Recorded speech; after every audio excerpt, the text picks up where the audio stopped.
श्री गणेशाय नमः. श्री नवनाथ भक्तिसर अध्याय क्रमांक पहिला. श्री गणेशाय नमः. श्री गुरुभ्यो नमः. श्री पांडुरंगाय नमः. श्री कुलदेवताय नमः. श्री मातृपितृभ्यो नमः.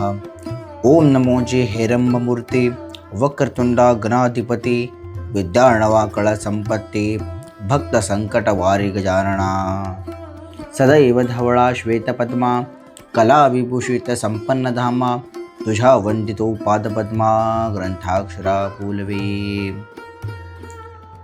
कलियुगाच्या प्रारंभी भगवान श्रीकृष्णाने नवनारायणांना द्वारकेत पाचारण केलेले आहे. आता हे नवनारायण कोण? भगवान श्री महादेवाचे एक अवतार ज्यांना आपण ऋषभदेव म्हणतो. त्या ऋषभदेवाला 100 पुत्र आणि या 100 पुत्रांपैकी प्रथम 9 जण जे भगवान नारायणांचे निस्सीम उपासक होते. शक्ती आणि भक्तीच्या बळावर ते स्वतः नारायण स्वरूप झाले. या 9 नारायणांना भगवान श्रीकृष्णाने द्वारकेत पाचारण केलेले आहे. आता हे 9 नारायण कोण? कवी प्रथम हरी दुसरा अंतरिक्ष तृतीय होय चतुर महाप्राज्ञिक प्रबुद्ध नर नारायण चतुर्थ तो पंचम महाराज पिप्पलायन सहावा अविर्होत्र नारायण सातवा द्रुमिल आठवा चमस जान करभाजन नववा तो. कवी नारायण, हरी नारायण, अंतरिक्ष नारायण, प्रबुद्ध नारायण, पिप्पलायन नारायण, अविर्होत्र नारायण, द्रुमिल नारायण आणि करभांजन नारायण हे 9 नारायण द्वारकेत हजर झालेले आहे. हरीने पाहताची नारायण सोडता झाला सिंहासन परमगौरवने आलिंगुन कनकासनी बैसविले. आता या 9 नारायणांना भगवान श्रीकृष्णांनी सुवर्ण सिंहासनावर बसवलेले आहे. त्यांचे आतिथ्य केलेले आहे. आता हे 9 नारायण भगवान श्रीकृष्णाला येथे बोलवण्याचे प्रयोजन विचारत आहे. त्यावर भगवान श्रीकृष्ण सांगत आहे, हरीचा गौरव पाहून बोलते झाले नारायण कवन अर्थी पाचारण आम्हासे केले श्रीरंगा.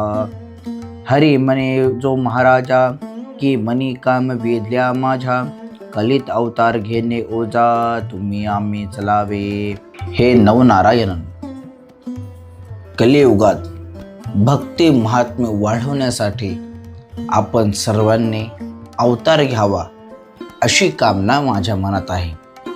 त्यासाठीच तुम्हा सगळ्यांना मी येथे पाचारण केलेले आहे. यावर 9 नारायण म्हणतात की कोणत्या स्वरूपात अवतार घ्यायचा व कोठे अवतार घ्यायचा हे आम्हाला सांगा. त्यावर भगवान श्रीकृष्ण प्रत्येकाला कोणत्या स्वरूपात व कोणत्या स्थानी अवतार घ्यायचे ते सांगत आहे. यावरी बोले द्वारकाधीश कवी नारायण जो का प्रत्यक्ष तेने मच्छिंद्र होणे दक्ष जगा माझे मिरवावे.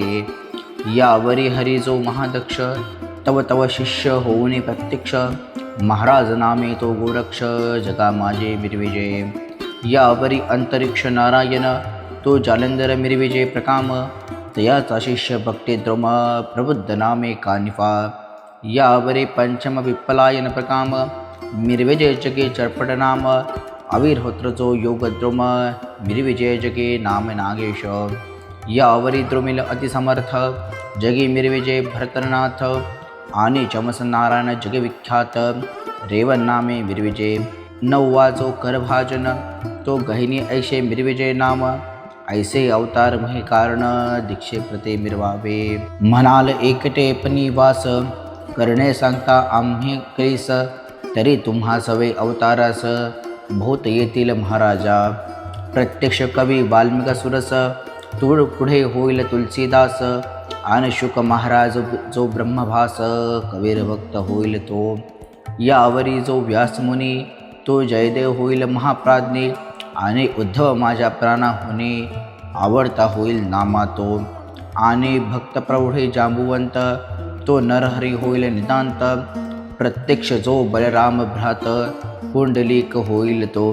मीही प्रत्यक्ष जन्मोन ज्ञानदेव नाम मिरविल आणि धवळारी जो पंचानन निवृत्तीनाथ होईल की आणि सत्यनाथ चतुरानन तो स्वनामे मिरविजे सुपान जे योग माया मान समोहन मुक्ताबाई मिरविजे यावरी प्राज्ञिक हनुमंत तो रामदास होईल महाभक्त आणि कुब्जा दासी माते रवत जनी जनांत होईल की ऐसे सांगून रमा रमणी संतुष्ट केले नवनारायण मग परस्परे नमना नमन करुणिया उठले ते अशी अवतारनिका सांगून भगवान श्रीकृष्णाने नवनारायणांना संतुष्ट केलेले आहे.